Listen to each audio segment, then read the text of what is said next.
Can you two just actually move up so we're not on top of Good it? morning. This is a great, Yeah. great attendance.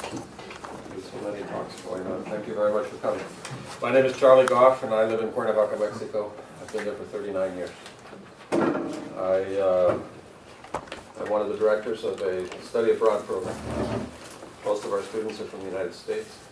They're coming to learn Spanish, learn study topics of Latin American current events is what I teach, and Mexican current events. And friends, 20 minutes I've got? Yeah.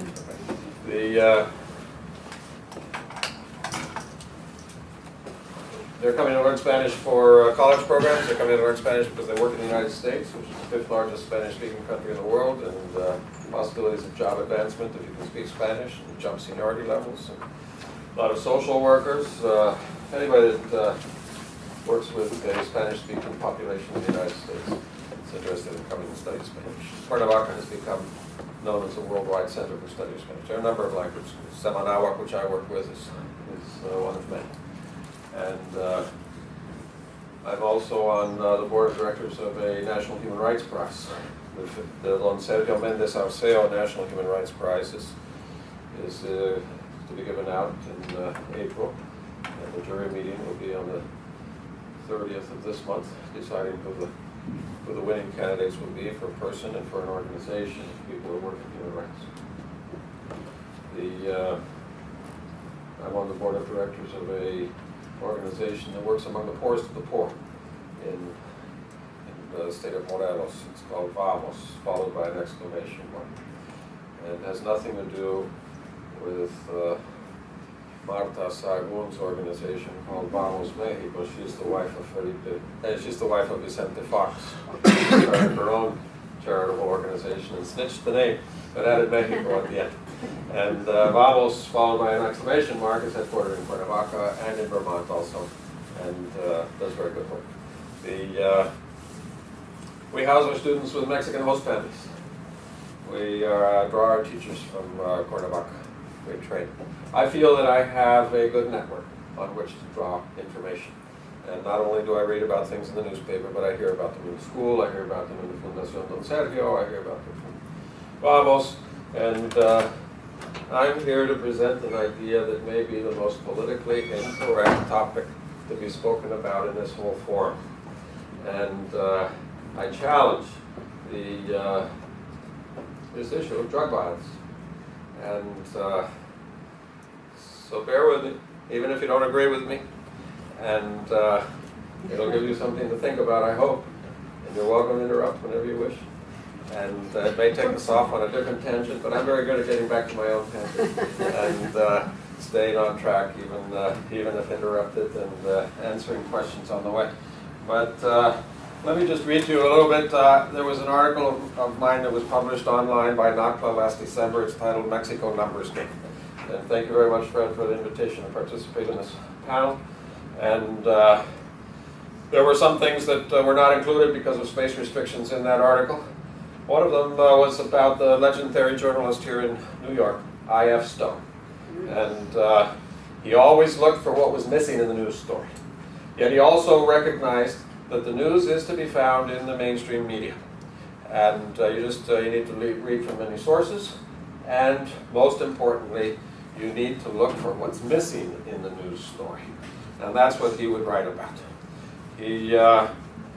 Another thing to keep in mind is a new and frequently used term in diplomacy is the failed state.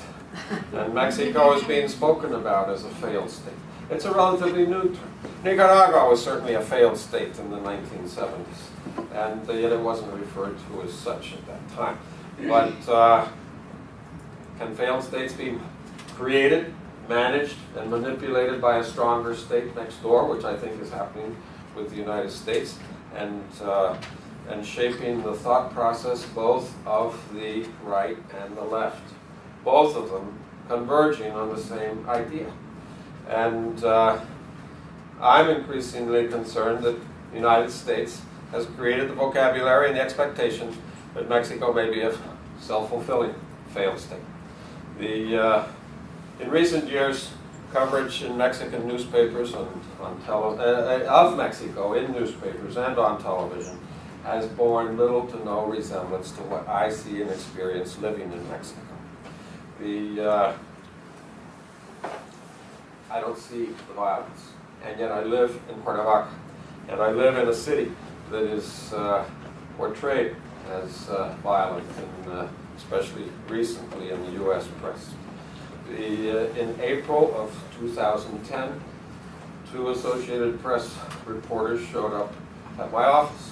At that time, enrollment was still good. We had a security guard at the front gate, and he came in and he told me, there are 2 reporters that want to talk to you. They had no appointment. I didn't know that they were coming, and it was late in the afternoon. It was about 4 o'clock. I said, well, where are they from? He said, I don't know. I go, look on their car, see what the emblem is on the car. And he said, they walked here. And so I said, well, have them meet me across the street, not wanting those people that I didn't know coming in to my office. And so I went and let them in a room across the street.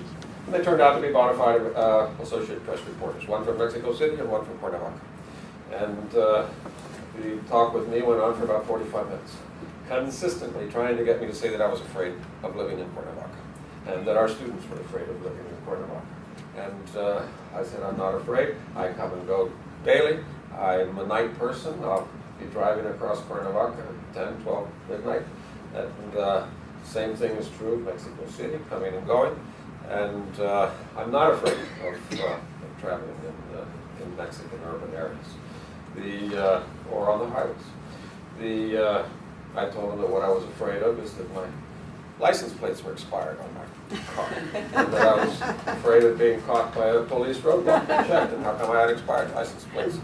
And I thought that, at least that would get into the newspaper, a silly statement like that. But nothing of what I told them was included in the report, which came out on the 28th of April, the following day.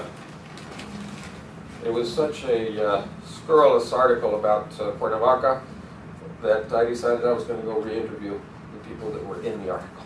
And Associated Press, I've learned from their website, has a policy that if you dateline an article in a certain city, the reporter has to have been present there. And that that there should be at least 3 quotes with named people.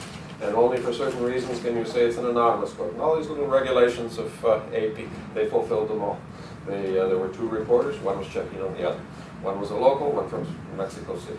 They interviewed 3 people. They got their quotes, and they published them. And so one of them was from Jose Luis Rodriguez, who was a vendor in the silver market.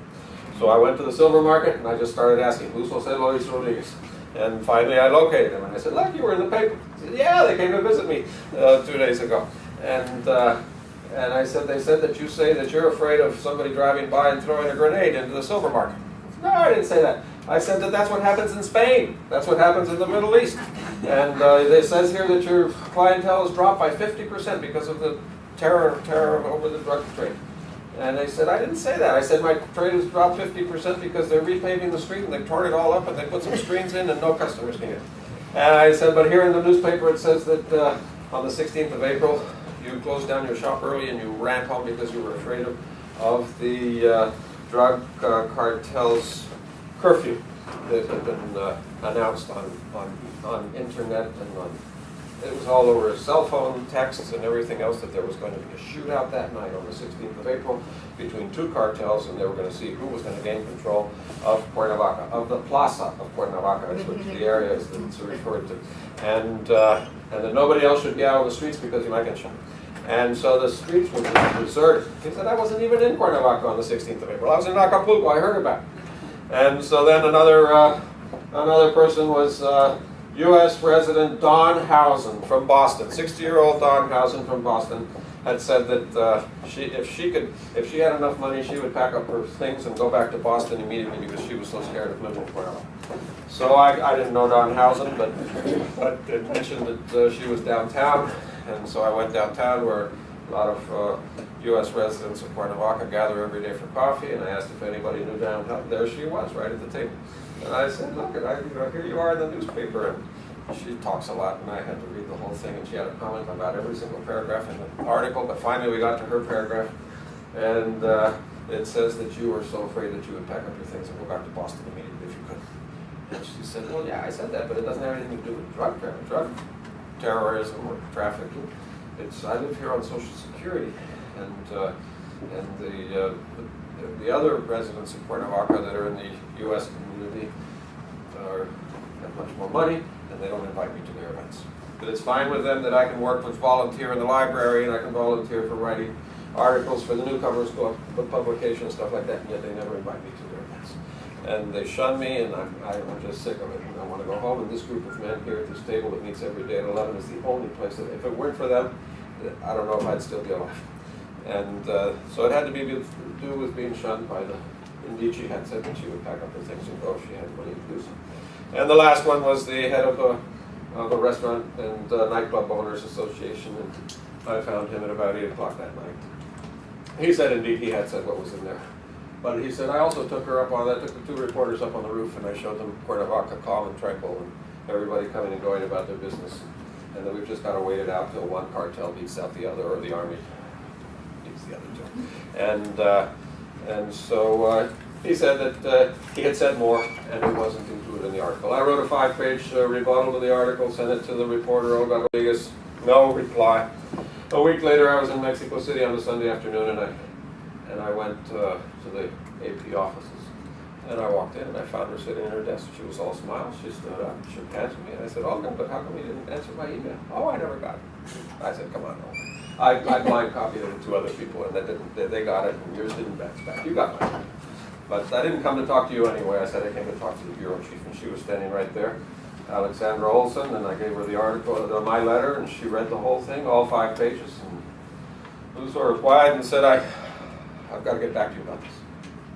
And I said, well, you know, I've been out in Mexico City all day. I'll go out and eat, and I'll come back in 2 hours. Is that okay? She said, oh no, I need more time than that. And so then I'll call you. By Wednesday, she hadn't called, so I called her. She put me through to Nico Price, Latin America editor. And he said, he asked what I wanted. I said I wanted a rebuttal. We don't do that, he said. And he went on to say that what I've done is creepy, and that nobody in his long, that was his word, nobody in his long career had ever re-interviewed anybody in his articles. And I never got very far with what I wanted, but finally, after going on for 5 or 10 minutes, I said, well, did you send your reporter off to Cuernavaca to slander Cuernavaca? He said, no, I sent her off to write about fear. The Mexico City News, which is the English language newspaper in Mexico City, picked it up and wrote an article with a long headline that said that AP shows its stripes. Reporter sent to Cuernavaca, not in search of the truth, but on assignment. And indeed, that's what she had been sent off to do. She had been sent off to write about fear, and she did. And it was picked up by news sources all over the world. The Nico Price, the Latin American editor, was very angry. He called up the news. He spoke to the managing editor and said that he wanted that reporter fired. Mary Edwards is her name. And he never said that. He never said creepy. He never said that he'd sent his reporter off to write about fear. And the managing editor said, but Mr. Price, we have the recording. Oh. And so he was quiet.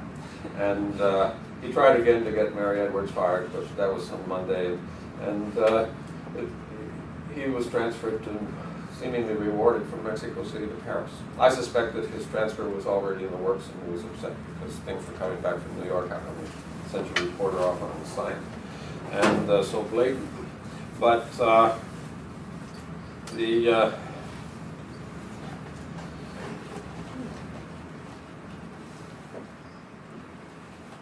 it all leads to a perspective of Mexico that is very different. I agree with Fred that drug traffickers are business people, and they have a merchandise to move through the country. They have a merchandise that they are producing. The value of their merchandise depends on the danger, and with increasing danger, prices go up. They are fighting over plazas, and indeed they're trying to gain control of sections of the country and of routes of transportation.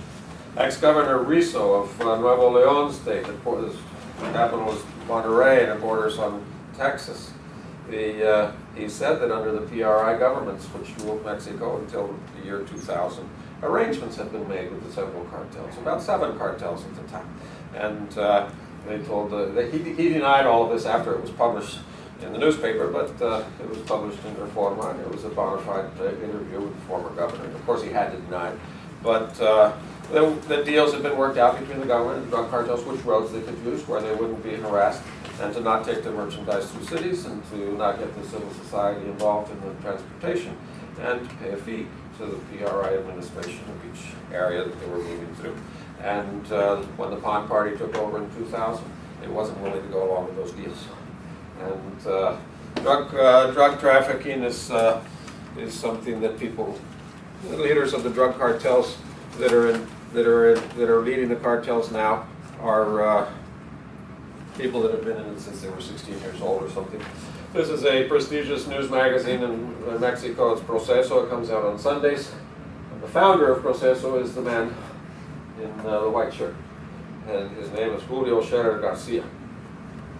He founded Proceso in 1976. He's no longer the general director of the magazine, but he is a prestigious and living journalist. And in this article, he tells his readers about going off to interview Mayo Zambala, who's the guy in the baseball cap. He's in the Sinaloa cartel under Chapo Guzman, who's on the Forbes list of wealthiest people in the world. He, in the introduction to the interview,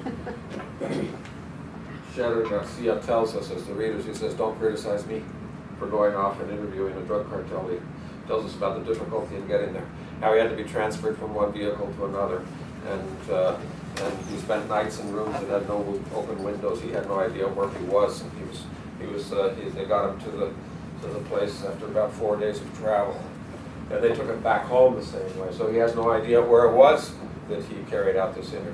But he said, "I'm a journalist, and if the devil offered me an interview, I would go to hell to get the interview instead." And but in this article, he asks Mayo Zambala if he's not afraid. And Mayo Zambala says, "I'm terrified. I can't even go to my daughter's 15-year-old birthday parties. I can't go to weddings in my family. I know that the Army's always there expecting that I'm going to show up, and they try to capture me. And but I can move through these hills here because the people know me, and I know the hills, and I come and go." And then he used a word, I don't even remember what it was, I think the agallas or something. He said, "I hope I would have the balls to kill myself or shoot myself if I am captured. And if I am captured and do kill myself or just captured and put in prison, I know that somebody else will fill my space immediately, but I don't know who that person is."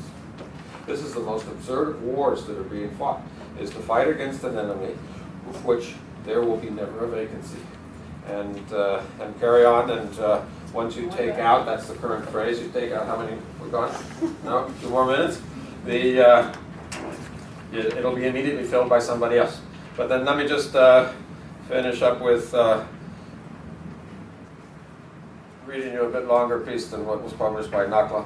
In recent years, coverage of Mexico in newspapers and television has borne little or no resemblance to what I see and experience living in Mexico. It's not because I don't live in or travel through that part of town. I travel everywhere, and it certainly isn't because of the time of the night or day. I frequently drive across Cuernavaca and even Mexico City alone and after midnight. And the incident with the AP was unnerving to me. Only a year before this, swine flu, the media-induced hysteria that destroyed Mexican tourism and threatened foreign investment. Within weeks, the Mexican economy was devastated after the announcement of swine flu. The U.S. barred Mexicans from travel. Mexicans themselves bought into the hysteria. Schools and government offices closed. Mexico City became a virtual ghost town. The reported numbers of dead went up and down until finally, U.S. Secretary of Homeland Security Janet Napolitano issued a press release stating that swine flu was no more dangerous than regular seasonal flu. Swine flu dropped off the radar screen right about when it started upsetting the U.S. economy. Coincidence? I wonder. But it's very strange that it was the Secretary of Homeland Security that presented this idea, not the Surgeon General, not the Secretary of Health and Human Welfare. It was a political appointee that gave us the determination that swine flu was no more dangerous than regular seasonal flu. In November of 2010, Mexico's prestigious weekly Proceso published a cover story about an address, Reforma 265. It's a well-known address of the tallest building in that area of Mexico City. Dish antenna visible from Reforma Avenue line the roof. A building directory in the lobby refers to the top 5 floors, not by name of its occupants, but with the cryptic ocupado. The article reports that this report has gone undenied, that these floors are occupied by the U.S. agencies, including intelligence agencies, the CIA, the DIA, the Treasury Department, Customs, and Homeland Security occupy the top floors of Reforma 265. And various agency staffs no longer even bother to maintain the charade of being with the diplomatic service. Subsequent stories have reported, again undenied, that U.S. drones are flying over Mexican national territory, as well as speculation that U.S. agents have collaborated with Mexico on the Mexican side of the border in direct violation of Mexico's constitution. 18 months ago, the reported number of dead in, this is December of 2010 really, in readjusted overnight from 19,000 dead since 2006 to 30,000 dead. The new figure came from Secretary Poirier of the Office of the Presidency. He is now Secretary of Gobernación, the second highest ranking person in the executive branch of government. These escalating figures provided ammunition to the opposition to Calderon and thus went unquestioned. Overnight there was a 50% increase in the dead. Current estimates state that there are 50,000 dead. Has Mexico been put in a lose-lose situation? Do these numbers call out for an end to the drug war or to a further escalation in it? Does the result give further credibility to Mexico's designation as a failed state? Who benefits? In August of 2009, the United States appointed Cuban-born Carlos Pascual as United States ambassador to Mexico. At first glance, he looked like a good choice. One might presume that the State Department chose him because he understands Latin America, or the alternative because he speaks Spanish, although he doesn't speak it very well. But traditionally, that is how the state isn't how the State Department chooses its ambassadors to Mexico. While it appeared a breakthrough for a career diplomat to be posted to Mexico, it is probably not a coincidence that Ambassador Pascual's specialty is failed states. At the time of his appointment, Rosario Green, a former Secretary of Foreign Relations, now President of Mexico's Senate's Foreign Relations Committee, said in reference to Ambassador Pascual's appointment, "The messenger is the message." He's now the highest ranking person as a victim of WikiLeaks. He had to resign because of exposing his cables. In it, further confirmation that the United States Embassy, through Reforma 265, is giving instructions to the Mexican armed forces, to the Army and the Navy and the federal police, who do not trust each other, but they do seem to trust the people in the U.S. Embassy offices who give them instructions on what to do. But I'll finish up with this, and this is the most politically incorrect thing, is I just did the math for today, and 1,992 days have passed since Felipe Calderon assumed the office of the presidency on the 1st of December of 2006. During his administration, 50,000 people have died in this drug war. It is a horrendous number, and it's almost as many soldiers as U.S. soldiers died in Vietnam. Of course, never counting the Vietnamese, but it's a tremendous number of people that have died in a 6-year term. And yet, if you do the math, it works out to be 25 people a day. In a country of 115 million people, that's fewer than one dead in gang violence per day. An unusual thing is that the United States Department of Justice does not keep the same statistics for the United States. You can find out how many people died in automobile accidents in the United States, but you can't find out from the federal government how many people died in gang violence. And if there were one person killed per day in each state in the United States, it would be twice as much as Mexico's 50,000. It would be 100,000 since the 1st of December of 2006. And so it is very interesting to me how the U.S. media obviously manipulated by topics that are given to its reporters of what to cover, can get both the opposition as well as the government to be pleased with ever higher numbers of debt. The opposition in Mexico is delighted, not with the debt, but with the figure with which to be able to criticize the government of 50,000 or 60,000 people that have died in the drug war. And the government wants it to go ever higher also, because that is the backing for more and more military aid from the United States, or military intervention, for a very weak president to stay in office. But we can get back to it in questions and answers, and my time is up. I think you will agree that it's the most politically incorrect topic that everybody has brought up here. Can you two just actually move up so we're not on top of Good it? morning. This is a great, Yeah. great attendance. There's so many talks going on. Thank you very much for coming. My name is Charlie Goff, and I live in Cuernavaca, Mexico. I've been there for 39 years. I'm one of the directors of a study abroad program. Most of our students are from the United States, coming to learn Spanish, learn study topics of Latin American current events is what I teach, and Mexican current events. And friends with Women's organization called Vamos Mexico. She's the wife of Felipe. She's the wife of Vicente Fox. She started her own charitable organization and snitched the name, but added Mexico at the end. And Vamos, followed by an exclamation mark, is headquartered in Cuernavaca and in Vermont also, and does very good work. We house our students with Mexican host families. We draw our teachers from Cuernavaca. We train. I feel that I have a good network on which to draw information. And not only do I read about things in the newspaper, but I hear about them in the school, I hear about them in the Fundación Don Sergio, I hear about them from... Well, 20 minutes I've got? Yeah. Okay. They're coming to learn Spanish for college programs. They're coming to learn Spanish because they work in the United States, which is the 5th largest Spanish-speaking country in the world, and possibilities of job advancement if you can speak Spanish, and jump seniority levels. And a lot of social workers, anybody that works with a Spanish-speaking population in the United States is interested in coming to study Spanish. Cuernavaca has become known as a worldwide center for study of Spanish. There are a number of language schools. Semanawak, which I work with, is one of many. And I'm also on Vamos, and I'm here to present an idea that may be the most politically incorrect topic to be spoken about in this whole forum.